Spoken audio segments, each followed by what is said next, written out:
Hello everyone. In this video, I am going to explain how to use has, have, and had.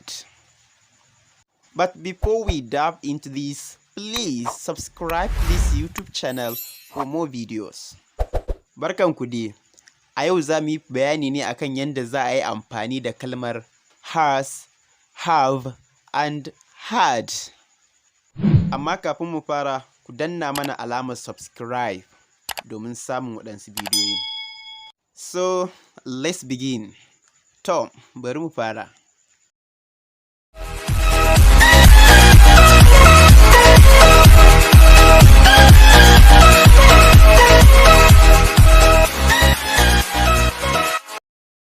Has is a singular anomalous verb. Has is a singular anomalous verb. Ita has tana tafiya ne da tilo ce. Verb ce wacce take tafiya da abu da ake cewa tilo. Duk abin da aka ce tilo abu ne guda ɗaya, kamar yadda kuka sani, shine ake kira da turanci singular. Tilo kenan ko? So has always goes with singular, third person singular pronouns. Third person singular pronouns like he, she, it, or just a singular noun.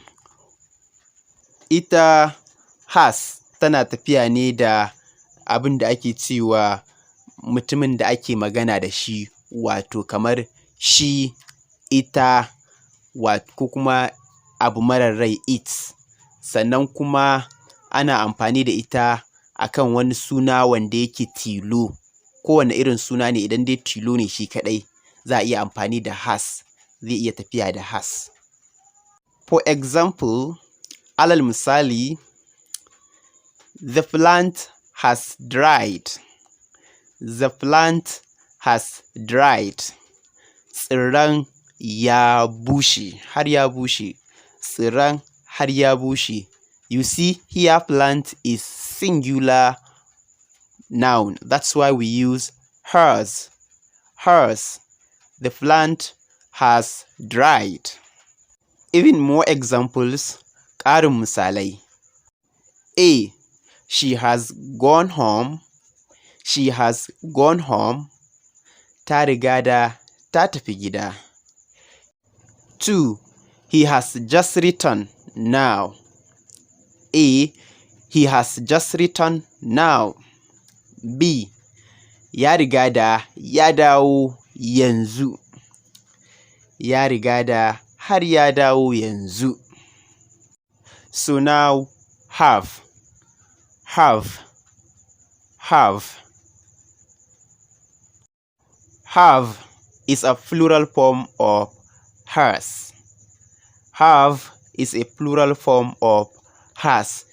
That means has and have, the difference between has and have is one is singular and the other one is plural. Ma'ana bambancin has da have shine kawai. Have plural ce, tana tafiya da jam'i. Have kuma tilo ce, ita kaɗai tana tafiya da abin da yake tilo guda ɗaya. To wannan shine bambancinsu. So in this case, have always goes with plural nouns. Plural nouns. To anan abin da nake nufi yi shine, ita have tana tafiya da jam'i ba tilo ba, ka gane, da jam'in mutane, misali ko dabbobi ko wani abubuwa dai daban haka, amma ya zama na jam'i ne, ba abu ɗaya ba ne daga biyu abin da ya yi sama. So shine ake amfani da have. For examples, alal misali, number 1, A. They have gone. They have gone. They have gone. B. Sun riga da sun tafi. Sun riga da sun tafi. I have plenty cars. I have plenty cars. Ina da motoci masu yawa.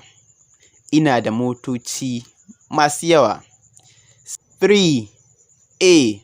We don't have much time. We don't have much time.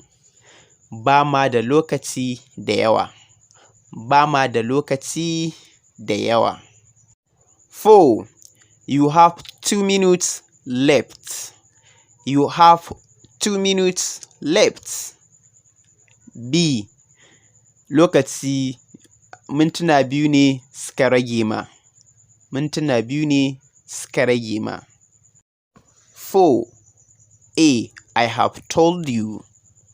A. I have told you. B. Na riga da na faɗa ma. B. Na riga da na faɗa ma. Please don't be confused because I use have with I, although I is singular, but it always goes with plural have. The rules is exception here. The rules is exception here. You may not know the exception rules, but you have to know in any grammar rules we have exceptions. So here, I is exception. I, although is singular, but it always goes with plural have. Like for example, I have a car, I have money, etc. To abin da nake cewa nan shine have tana tafiya da I. Duk da dai I abu ne misali ni kaga mutum ɗaya kenan. Amma kamar nan tana tafiya da have saboda dokar ba ta aiki akan I. Ita ta keɓanta da wannan doka.